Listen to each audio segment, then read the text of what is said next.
Mi primera visita. Agosto de 1942, fecha de mi primera visita al Padre Pío. Nunca pensé que volvería durante 26 años. Eran los tiempos de la guerra, por lo que no había la muchedumbre de los años precedentes y que habría luego, una vez terminado el conflicto bélico. Recuerdo el lento tren que, desde Nápoles, me llevó a la estación de Folle. Bueno, en realidad, no había estación, había sido bombardeada. Había solo vías. Me acompañaba mi anciano párroco, don Andrea Barbolini, que quiso regalarme ese viaje.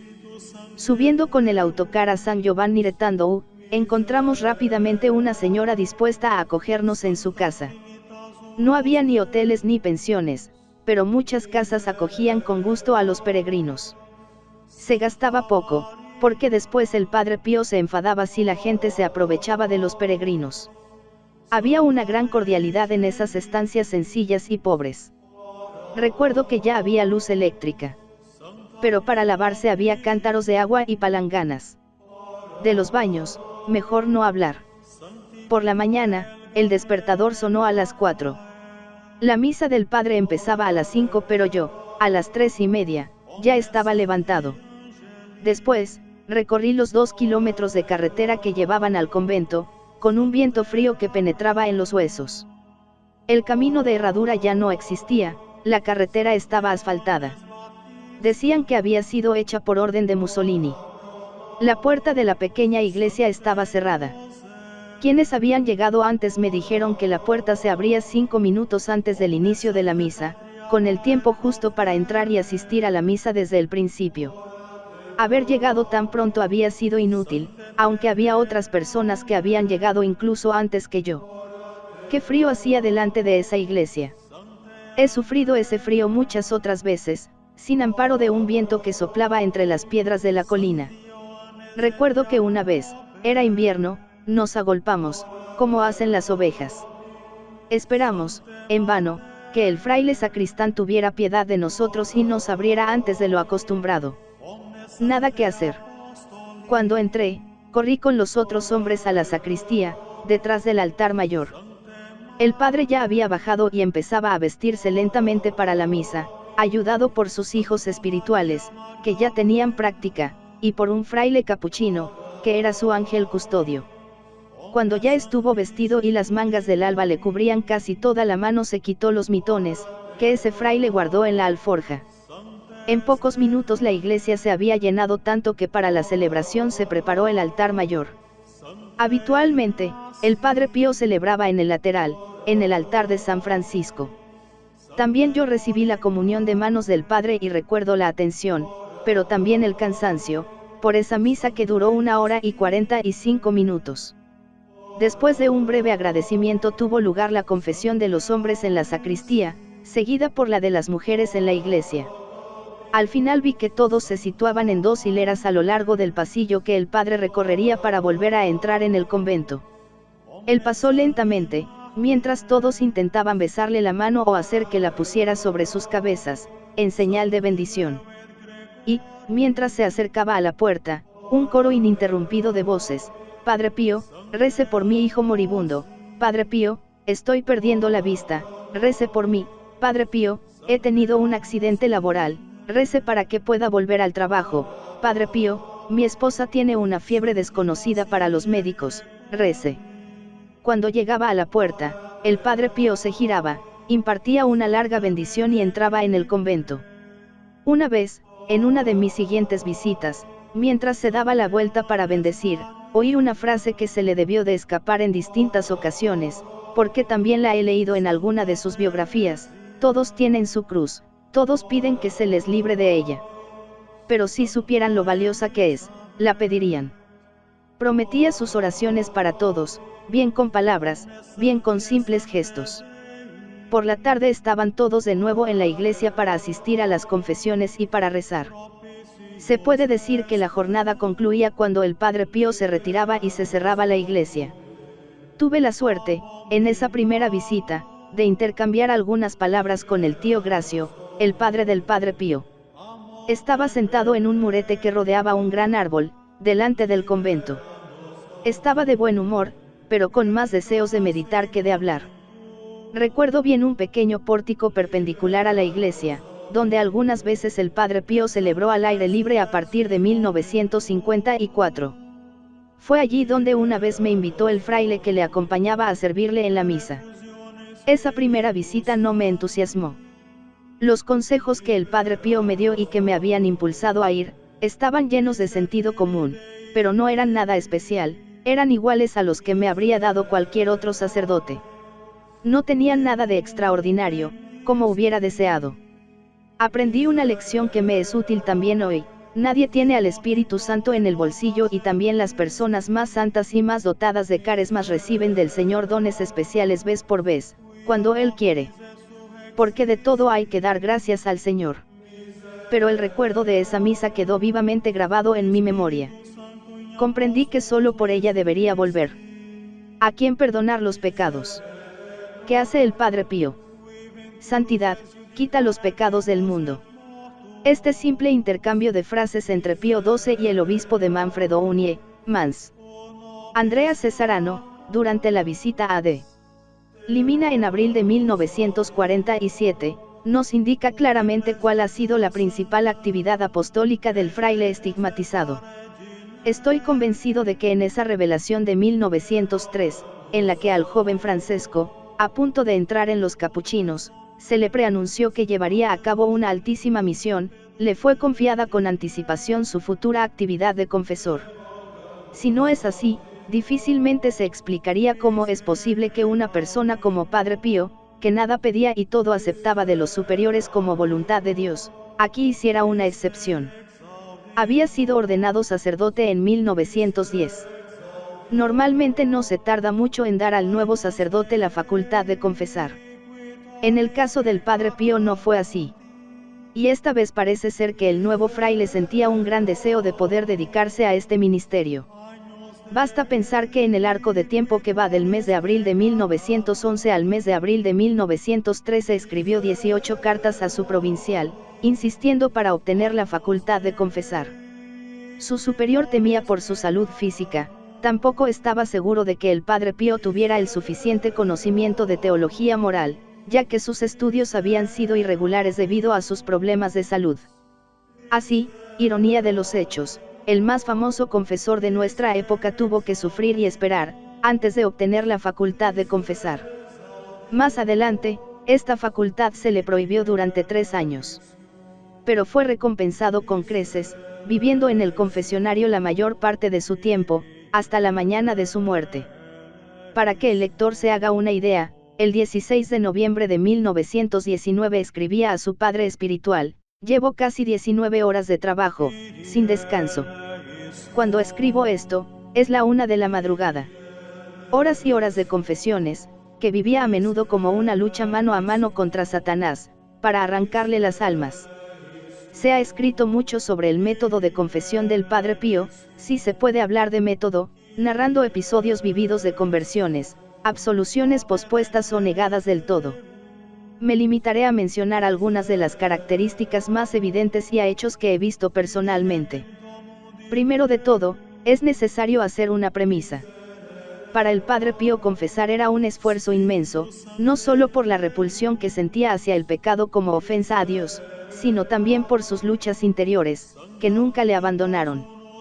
Durante toda su vida se sintió un grandísimo pecador y tenía una obsesión que le taladraba el cerebro y el corazón: el miedo de no estar en gracia de Dios.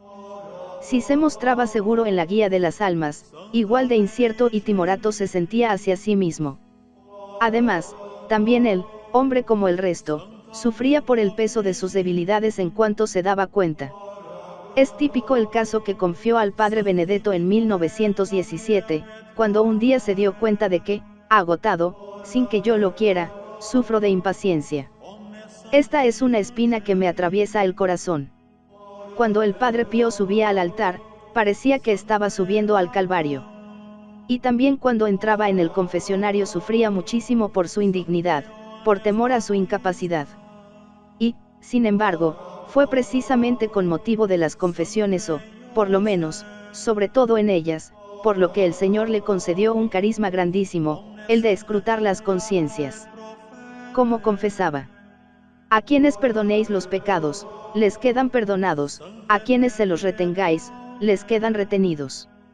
Estas palabras del Evangelio de San Juan, 20:23, estaban firmemente grabadas en el corazón del Padre Pío, junto a la percepción de tener que ser ministro de la misericordia divina. Sabía que podía absolver y no absolver, según las disposiciones del penitente. Su confesionario no era un dispensador de absoluciones, sino un lugar de conversión. Quería que hubiera arrepentimiento real por todos los pecados, ya fueran mortales o veniales. Su percepción de la absoluta santidad de Dios, de la necesidad de que las almas lleguen al juicio purificadas en esta tierra, además de en estado de gracia, era clara porque era consciente de cuán tremendas eran las penas del purgatorio. He conocido a varias personas que, al confesarse, se acusaban así: Padre, he cometido los pecadillos habituales, las tonterías de siempre. Y él, inexorable: pecadillos. Tonterías ofender a Dios. Vete de aquí, y por esa vez no había nada que hacer. Sus confesiones eran como acontecimientos de anuncio y de salvación, de dolor y alegría, de reproche y amor. Lo demuestra una carta escrita en Folle el 23 de agosto de 1916. Tiene que saber que no tengo un minuto libre, hay tal multitud de almas sedientas de Jesús que se precipitan sobre mí, que hacen que me tire de los pelos, y se entregaba con la conciencia de que el confesionario era el tribunal de la misericordia divina y, al mismo tiempo, la cátedra sufrida de la caridad sacerdotal. A un penitente le tuvo que decir: ¿no ves lo negro que estás? Arregla tus asuntos, cambia de vida y luego vienes y te confiesas.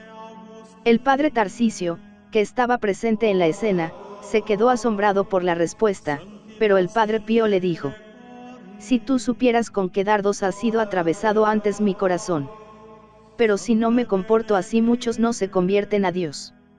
A veces repetía: te he generado en el amor y en el dolor. Puedo también atacar a mis hijos, pero hay de quien me los toque. A fuerza de golpes quiero llevarlos hacia arriba. Infundía en el corazón de los penitentes esperanza y confianza en el perdón divino. Escribió: no amas desde hace tiempo al Señor. No le sigues amando. No anhelas amarle para siempre. Entonces, fuera miedos. Admitiendo que has cometido todos los pecados de este mundo, Jesús te repite: te son perdonados muchos pecados porque has amado mucho, y 3. Y de nuevo: estad seguros de que Dios puede rechazar todo en una criatura concebida en el pecado y que lleva la huella indeleble heredada de Adán, pero no puede en absoluto rechazar el deseo sincero de amarle, y 4. A un alma que le preguntó qué es el confesionario, le respondió: es el trono donde se sienta la majestad de Dios. A un joven que lloraba, el padre Pío le preguntó: ¿por qué lloras? Respondió: porque no me ha dado la absolución. Con ternura el padre Pío le consoló: hijo, si es así, no te he negado la absolución para enviarte al infierno, sino al paraíso. El cardenal Lercaro, durante el Congreso Eucarístico Diocesano de Trapani, en 1969, conmemorando al Padre Pío, dijo: para él, el confesionario era origen de mucho sufrimiento interior, espiritual, su pasión. El pecado le pesaba, el pecado que él escuchaba, constataba y reprochaba, pero para llamar sobre él la misericordia de Dios, el pecado que perdonaba en nombre de Dios era una herida para su alma. Y él unía su sufrimiento al de Cristo para que se les perdonaran las culpas a sus hermanos. La sed de las almas se convirtió en oración también en las largas noches de vigilia. Más de un hermano fue testigo de sus súplicas. Jesús y María, piedad, oh Jesús, te encomiendo esta alma, tienes que convertirla, salvarla. Si se trata de castigar a los hombres, castígame a mí. El Padre Pío solía decir: si se supiera cuánto cuesta un alma. Las almas no se regalan, se compran. Ignoráis lo que le costaron a Jesús. Ahora y siempre hay que pagarlas con la misma moneda. El 3 de junio de 1919 escribió al Padre Benedetto: dedico todo el tiempo a liberar a los hermanos de los lazos de Satanás. Bendito sea Dios. La mayor caridad es arrancar las almas de las garras de Satanás y ganarlas para Cristo. Y esto es lo que hago continuamente de noche y de día. Hay conversiones magníficas, y al padre Pellegrino, impaciente por el comportamiento inoportuno de algunas personas, le pidió: hay que dar pan fresco a quien tiene hambre y buen vino a quien tiene sed. 4. Su propósito era serio. A veces nos confesamos con ligereza, casi como si fuera una costumbre. Con él esto no era posible. Una vez conocí a un joven de mi edad, al que no reconocí enseguida. Él sí me reconoció. Habíamos sido compañeros de instituto y después habíamos dejado de vernos. Estaba pasando en San Giovanni su mes de vacaciones. Me dijo: ¿sabes? He tenido que ver 3 veces al padre para que me diera la absolución. No comprendía por qué insistía en que me fuera. A mí me parecía que yo era sincero y que estaba arrepentido. La tercera vez tomé una decisión para corregir un defecto que tengo. Sin decirle nada, el padre se dio cuenta y me absolvió. Con él fue posible porque estuvo algún tiempo, pero no para todos era igual, sobre todo en los meses de verano, los de mayor afluencia, en los que había una regla: si una persona, después de confesarse, quería confesarse de nuevo, tenía que dejar pasar por lo menos 7 días. Esta es la razón por la que muchos se iban de San Giovanni sin haber recibido la absolución. Este es un hecho que merece ser analizado. En muchas ocasiones sus hermanos le hicieron alguna observación a este propósito, recomendándole que fuera prudente. Pero él respondía: lo hago por su bien. ¿Acaso no creéis que yo sufro más que ellos? Si supierais cómo les persigo luego, sin darles tregua. Conozco directamente casos de personas que se fueron de San Giovanni retando o enfadadas con el Padre Pío por no haber recibido la absolución, y muy decididas a no volver. Pero antes o después sucedía que sentían un deseo irresistible de volver. A menudo estas personas acababan siendo asiduos de San Giovanni. El Padre Pío amaba al pecador, pero era intransigente con el pecado. Algunas salidas suyas son famosas: desgraciado, te vas al infierno. ¿Cuándo dejarás de ser un guarro? ¿No sabes que es pecado mortal? Vete. La gente suplicaba, insistía, pero era difícil que en esa ocasión cambiara de parecer.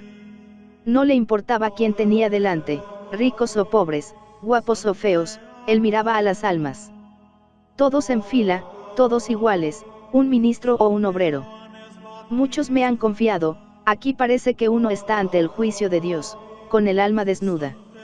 A esto contribuía también un factor humano: las largas esperas, a menudo de día o incluso de semanas, y la necesidad de ser breves debido a la gran afluencia de gente, hacía que la gente se preparara bien lo que tenía que decir. Todos tenían tiempo de pensar y repasar una y otra vez su discurso. Incluyamos también, entre los factores humanos, una cierta cohibición que infundía la persona, también debido a la larga espera que aumentaba la importancia del encuentro.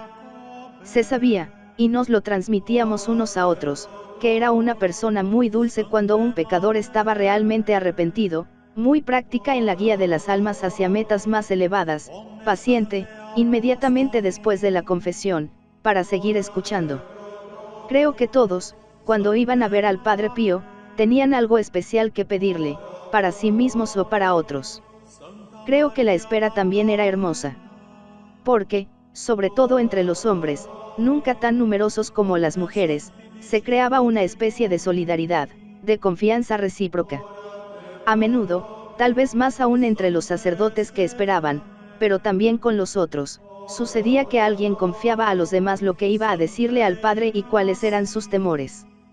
En cuanto salía del confesionario, se formaba un corrillo a su alrededor, a una cierta distancia: ¿qué te ha dicho el padre? ¿Y tú, qué le has dicho? Y tal vez se le daba algún consejo sobre cómo debía comportarse en la próxima ocasión. Parecía como si después de la confesión secreta viniera la confesión pública. Ciertamente, la gracia de Dios trabajaba intensamente para predisponer los ánimos, para hacer comprender la gravedad del pecado. Un día un hombre me confió: créame, padre, determinadas cosas que he confesado sin dificultad, a él no quiero decírselas. Una noche me paró delante de la iglesia, ya cerrada, un hombre que seguramente había ya superado los 60 años. Nos conocíamos de vista, de esperar en fila nuestro turno. Me dijo, sabe, padre, no he venido a confesarme. Sé muy bien que podría confesarme con cualquier sacerdote que me absolvería. Pero yo no creo. He trabajado en América durante muchos años, no puede imaginarse las cosas que he hecho. No puedo creer que toda una vida de pecado pueda ser perdonada de golpe, solo por el hecho de que uno se la cuenta a un sacerdote. Le dije, entonces, ¿para qué has hecho la fila para la confesión? ¿Qué le dirás al padre?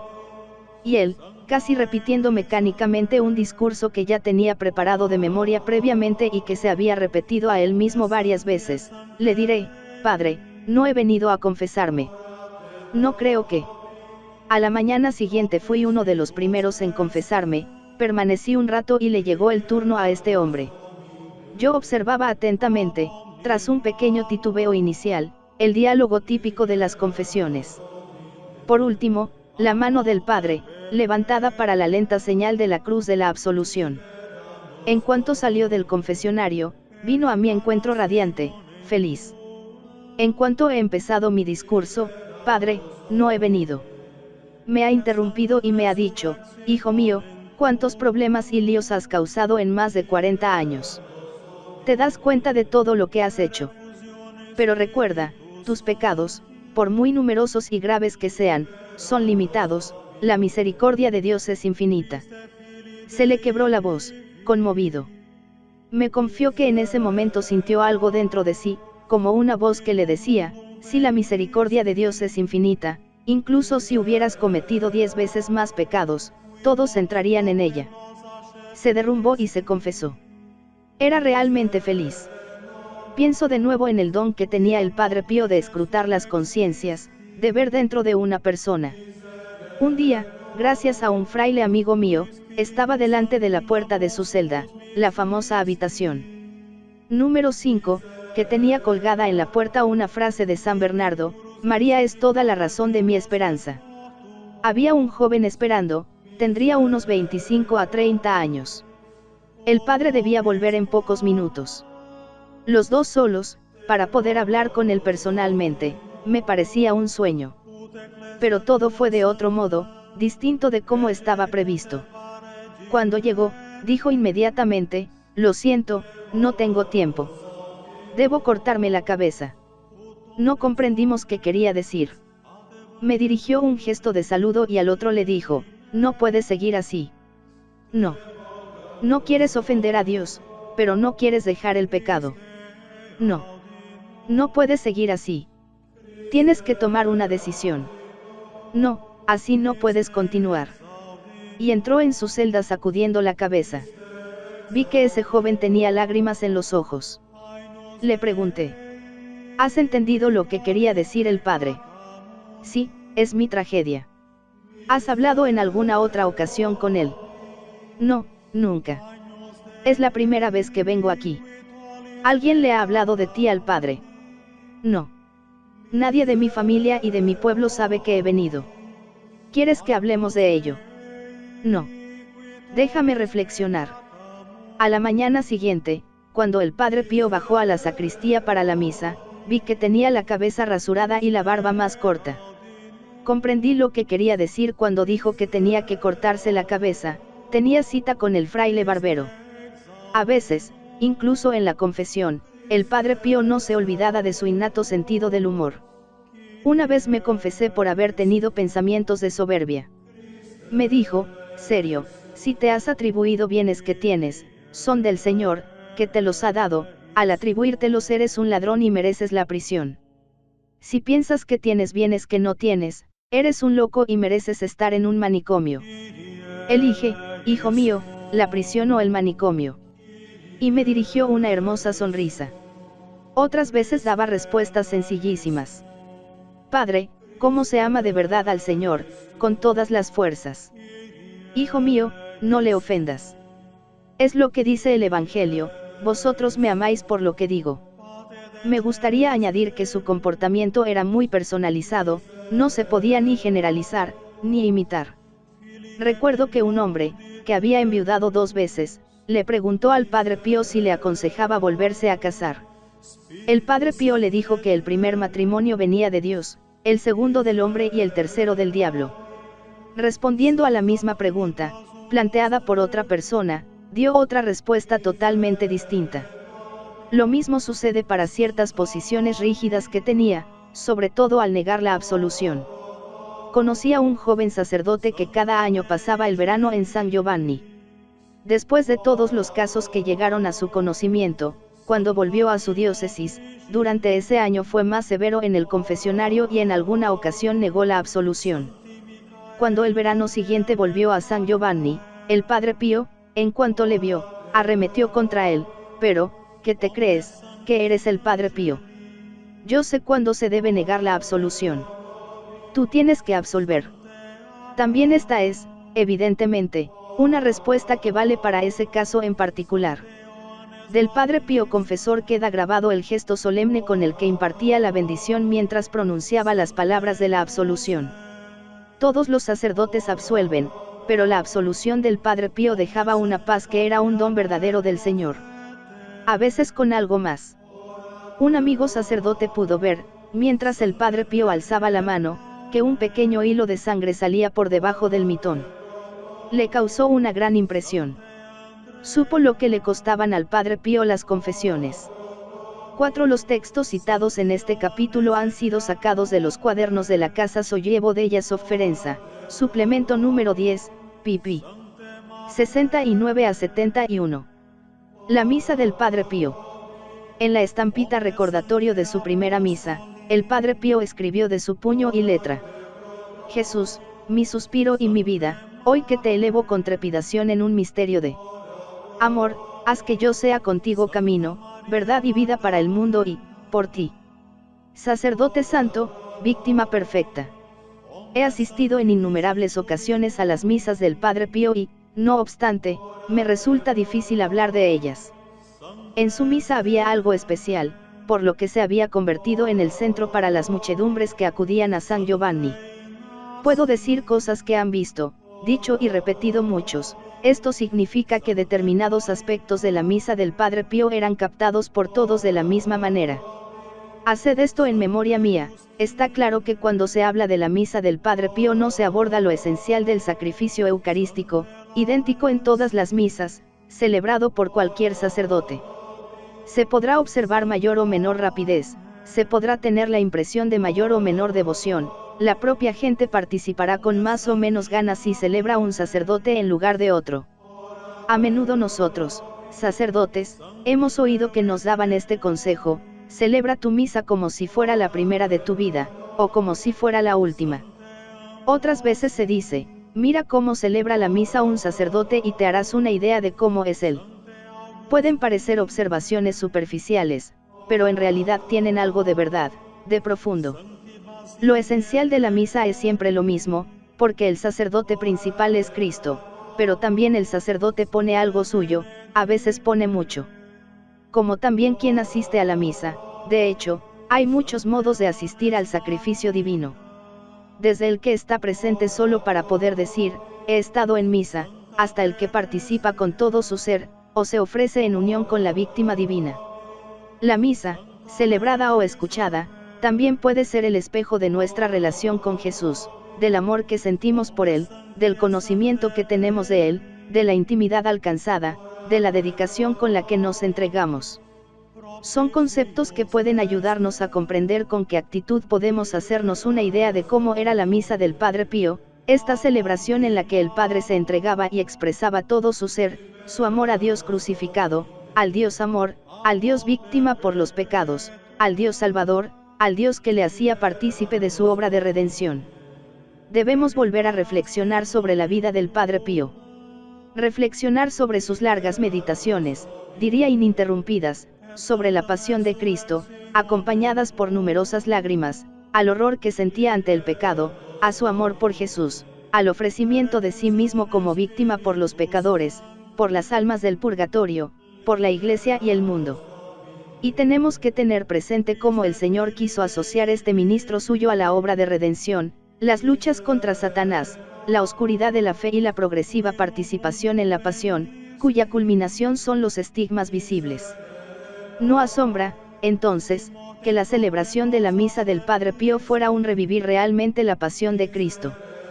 Cuando subía al altar, con su paso dolorido, parecía que estaba subiendo al Calvario. Las palabras que pronunciaba eran las palabras litúrgicas, y la gente respondía al unísono, algo más bien raro entonces, cuando en general respondían solo los monaguillos. También en esto se veía el esfuerzo de los presentes por participar lo más posible.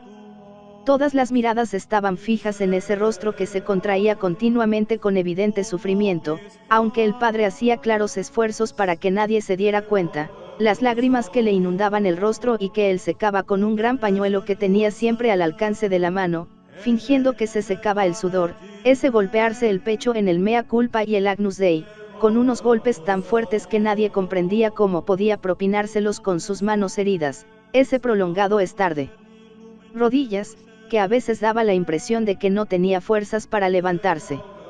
Y las largas pausas, con la mirada fija velada por las lágrimas, dando la impresión de no poder proseguir.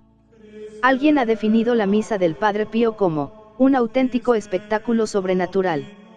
Ciertamente, era tan mesurada que no tenía nada de teatral.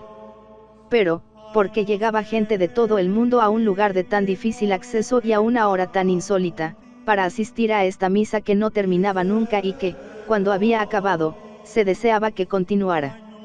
No hay duda de que el Padre Pío revivía la pasión de Jesús. Sabemos que hay santos y santas, a menudo estigmatizados, que los viernes o durante la Semana Santa revivían la pasión. Pienso en Santa Verónica Giuliani, Santa Gemma Galgani, Teresa Newman, la venerable Alessandrina María da Costa. Pero ninguno la vivía durante la misa. El Padre Pío es, por ahora, el único sacerdote estigmatizado. Y este revivir la pasión como sacerdote, durante la misa, me parece que tenía un fin especial que los fieles, tal vez inconscientemente, intuían. La misa del Padre Pío no era un misterio especial. El verdadero misterio, que comprendemos tan poco, es la misa.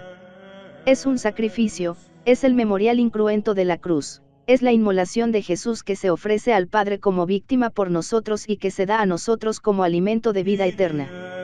Intentamos ayudarnos con expresiones verdaderas, pero incompletas. Me parece que la gente, observando al Padre Pío, en realidad se esforzaba por comprender el verdadero significado de la misa. Muchos sacerdotes y fieles me han dicho que han comprendido qué es la misa solo después de haber asistido a la misa del Padre Pío.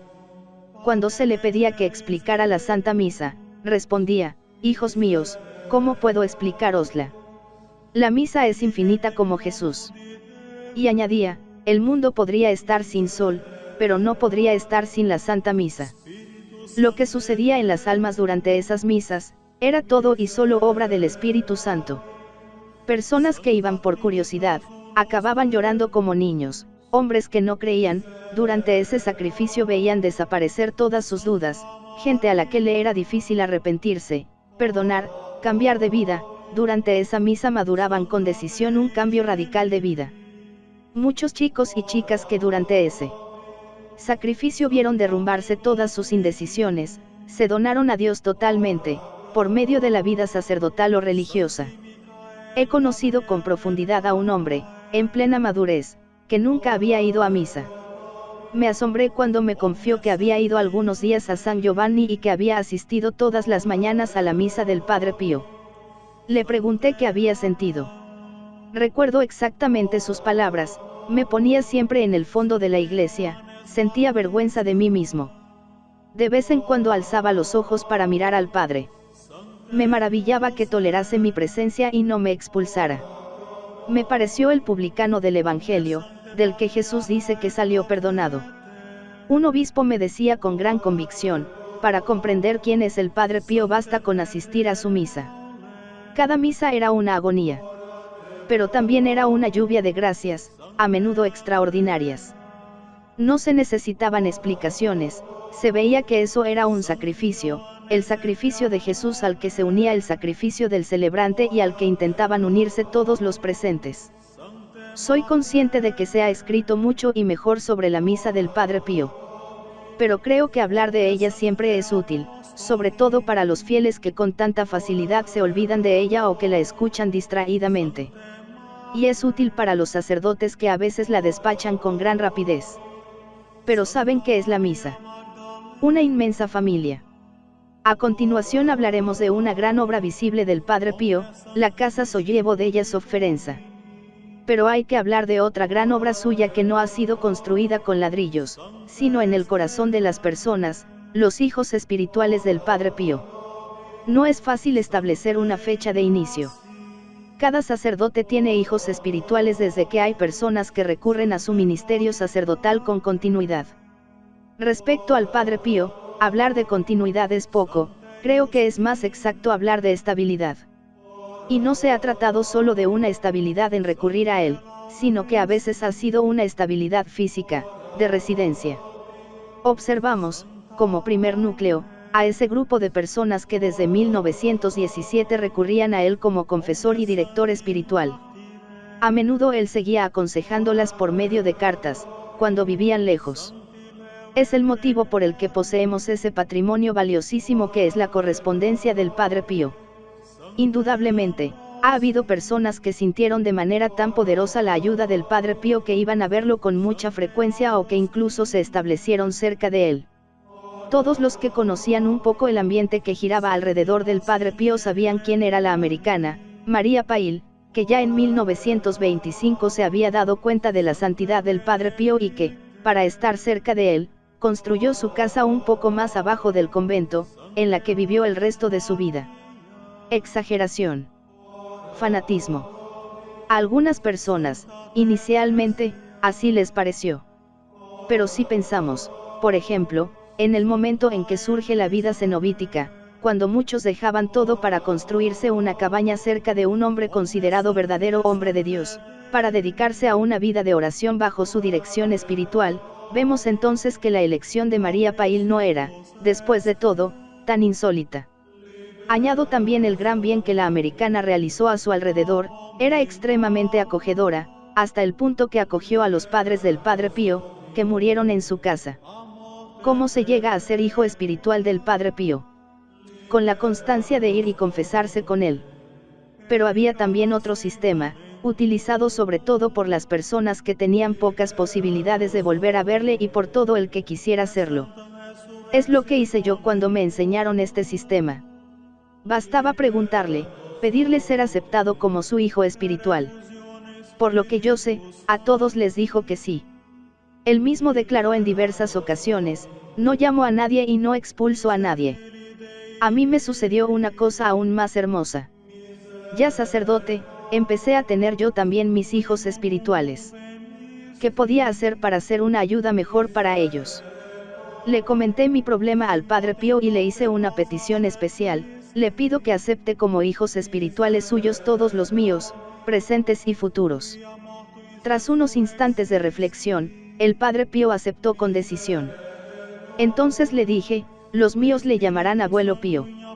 Se rió con gusto de esta ocurrencia. Puedo decir que el Padre Pío mantuvo su palabra. Para todos es padre, y para nadie abuelo, y muchas veces ayudó a mis hijos espirituales también de manera extraordinaria, aunque estos no pensaran en él o supieran de mi pacto. Por mi parte, tengo que decir que la ayuda del Padre Pío es de gran eficacia y a veces de manera sensible, sobre todo desde que me dediqué al ministerio del exorcista.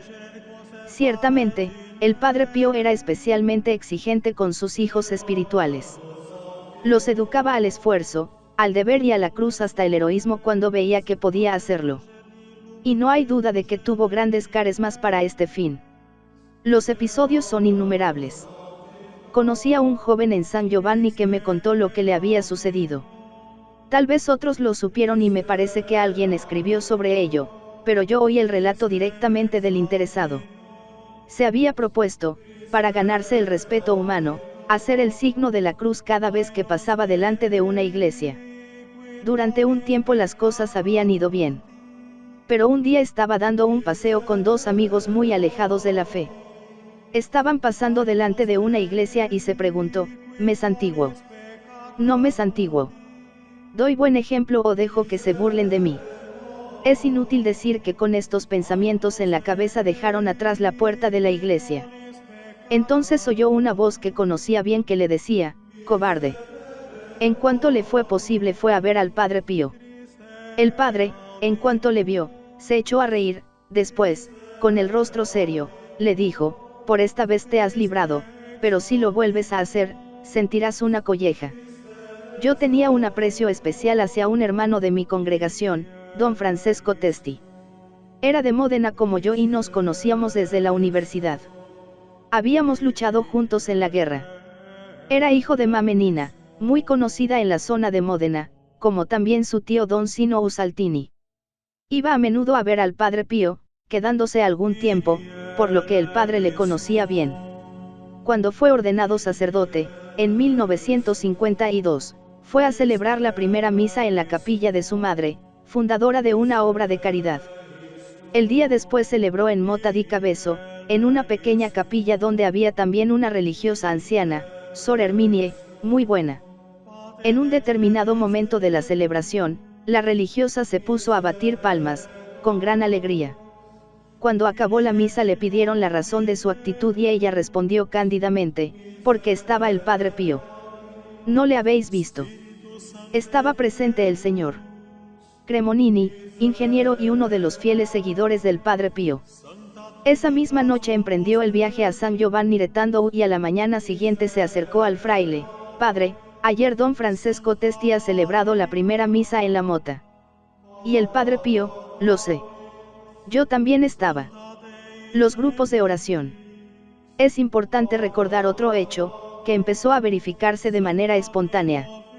A menudo había hijos espirituales del Padre Pío que vivían en una misma ciudad, o muy cerca. Empezaron a reunirse.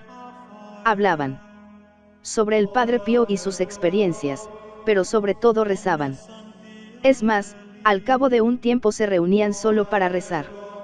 Nacieron así los primeros grupos de oración, mucho antes de que el Padre los animara expresamente. O, por lo menos, fueron la semilla de los futuros grupos de oración. Fueron los grupos de los hijos espirituales los que animaron las fechas dichosas de la vida del Padre Pío, también cuando las condiciones eran adversas a causa de los 2 decenios tremendos por los que atravesó el Padre. Las fechas dichosas habrían pasado inobservadas si no hubieran sido celebradas por el número cada vez mayor de los hijos espirituales que acudían a ver al Padre. La primera de estas fechas fue el 10 de agosto de 1935, bodas de plata sacerdotales del Padre Pío. Era precisamente uno de los 2 periodos negros. Se prohibió todo tipo de celebración especial, misa cantada, beso de la mano, canto del Te Deum, como se acostumbraba en circunstancias similares. Pero la pequeña iglesia estaba hasta los topes de fieles. Lo mismo sucedió el 22 de enero de 1953, en que se celebraba el 50 aniversario de la vestición religiosa del Padre. Era el periodo del segundo decenio negro. Solo se permitió una estampita recordatorio, cuyo texto, dictado por el Padre Pío, empezaba así: 50 años de vida religiosa, 50 años clavado en la cruz. En compensación, estaba presente un gran número de hijos espirituales. En lo que respecta a los grupos de oración, podemos decir que un gran impulso se lo dieron las palabras del Papa Pío XII, sobre todo a partir de 1947, insistió sobre la necesidad de la oración. El Padre Pío se sintió en la obligación de responder a los llamamientos del Papa y en los años 48 a 49 animó con decisión la formación de estos grupos que, el 12 de septiembre de 1959, en concomitancia con el Congreso Eucarístico Nacional, celebraron en Catania su primer Congreso Nacional. El día siguiente, 13 de septiembre, se pronunció finalmente la consagración de Italia al Corazón Inmaculado de María. La radio y la televisión transmitieron en directo este acontecimiento prestando gran atención a todos los detalles, al que siguió el mensaje por radio de Juan 23. Subrayo estos acontecimientos, de los que formé parte, porque los grupos de oración del Padre Pío dieron una gran contribución con sus oraciones. Fui testigo de ello cuando me entregaron una serie de volúmenes que yo confié al Templo de Trieste, construido a propósito para recordar ese acontecimiento. El 5 de mayo de 1966 se unieron 2 celebraciones, el decenio de la inauguración de la Casa Sollievo della Sofferenza y el segundo Congreso Internacional de los Grupos de Oración. El Padre Pío habló a los grupos difundidos en todo el mundo, y les instó: nos debemos reunir periódicamente para la oración en común. La sociedad presente no reza, por eso se rompe en 1000 pedazos. En los últimos días de su vida, el Padre Pío tuvo la satisfacción de oír a Pablo V reconociendo formalmente a los grupos de oración.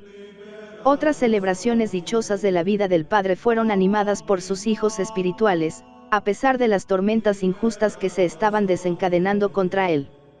El 10 de agosto de 1960 era otra fecha muy esperada, las bodas de oro sacerdotales del Padre Pío. En la nueva y gran iglesia, llena hasta los topes con casi 7.000 fieles, asistieron a su misa 3 obispos y las máximas autoridades de la provincia y el ayuntamiento. Por la noche hubo incluso una alegre procesión de antorchas. Por fin una fiesta como era debido. Llegaron mensajes de felicitación de hombres de gobierno, de cardenales y obispos. Entre ellas, una carta de felicitación del cardenal de Milán, el futuro Pablo V. Mejor que un fax. ¿Cómo conseguían comunicarse con el Padre Pío muchos de sus hijos espirituales? Estaban los métodos habituales: confesarse o ser recibidos en el locutorio, para quienes tenían que hablar de cosas importantes y que ya eran muy conocidos, decirle algo mientras pasaba, escribirle, hacer que un fraile o alguien que le veía con frecuencia le transmitiera el mensaje deseado. Pero también había otro método, que muchos han experimentado y que también yo experimenté, un método más rápido que el telegrama o el fax actual, que entonces no existía: recurrir al propio ángel custodio. Este tema merecería, por sí solo, ser tratado aparte. Se han escrito libros al respecto. Es un hecho que cuando no conseguían acercarse al Padre, o por la distancia o por la gran multitud de personas, muchos se dirigían con fe al ángel custodio del Padre Pío o al suyo propio y el mensaje llegaba puntual. Me limito a narrar un episodio que nadie conoce. Vittoria Brenna, hija espiritual del Padre Pío y mujer de Angelo U. Battisti, del que hablaremos en relación con la Casa Sollievo della Sofferenza, tenía en Roma un confesor capuchino, el Padre Pío de Mondreganes, español. Este deseaba ir a ver al Padre Pío, pero nunca había conseguido el permiso. Durante un periodo fue enviado a Cosenza para que llevara a cabo su ministerio. Antes de volver a Roma dijo esta oración: si es verdad, como se dice, que nuestro ángel custodio conoce al Padre Pío y le lleva nuestros mensajes, que le diga que estoy en el sur de Italia y que me gustaría ir a verle. El mismo día el superior del convento de Cosenza le propuso: antes de volver a Roma, ¿quieres ir a San Giovanni Rettando? Aceptó con entusiasmo y el día siguiente ya estaba de viaje. Cuando se acercó al Padre Pío, al final del encuentro, le preguntó: Padre, ¿le ha venido a ver mi ángel custodio? El Padre Pío respondió: sí, ha venido una vez, desde Cosenza. Creo que el Padre Pío recibió la misión de recordarnos vivamente todos los misterios de la fe, la pasión redentora del Señor y su misericordia, la existencia del paraíso, el infierno y el purgatorio y, también, la existencia de los ángeles, en especial de nuestro ángel custodio, que nos asiste 24 horas al día con enorme desvelo y en el que nosotros tal vez no pensamos nunca. El primer decenio de tribulaciones 1923 a 1933. Muchas veces nos olvidamos de que donde hay criaturas humanas también hay defectos humanos. Uno de estos defectos es el fanatismo. Lo encontramos continuamente alrededor de personas que por los más variados motivos despiertan entusiasmo. Lo encontramos alrededor de Jesús y de muchos santos, lo encontramos junto a actores y hombres políticos, cantantes y deportistas. No se puede matar al hombre porque tenga defectos, no se puede suprimir un movimiento porque contenga algún elemento perturbador. Y es todavía peor cuando, para castigar a los exaltados, se daña a un inocente. Se cree que así se extirpa el mal desde su raíz, sin embargo sucede lo que Jesús aplicó a sí mismo: heriré al pastor y se dispersarán las ovejas. Han intentado destruir al Padre Pío. Dejemos que hablen los hechos.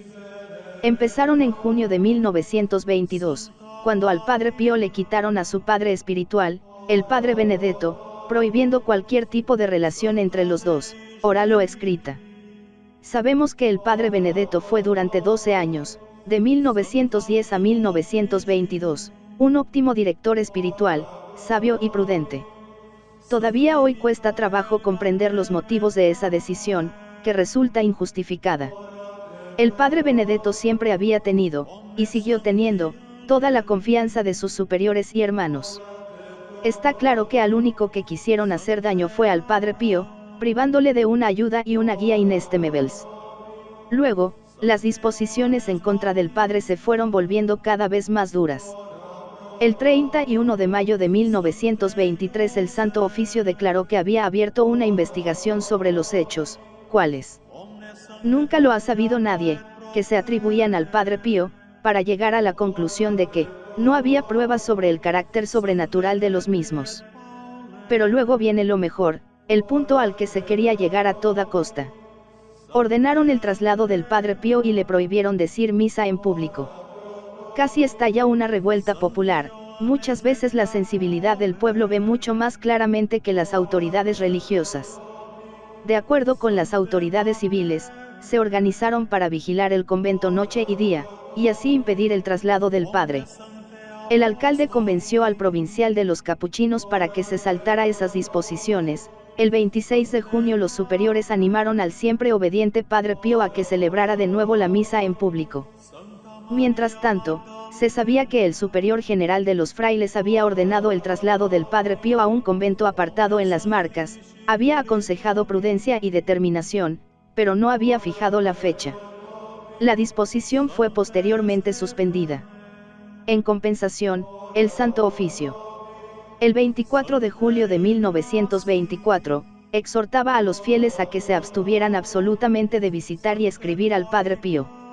A saber cuántos delitos cometían en la iglesia de Santa María de las Gracias, y qué daño espiritual provocaban las cartas del padre Pío.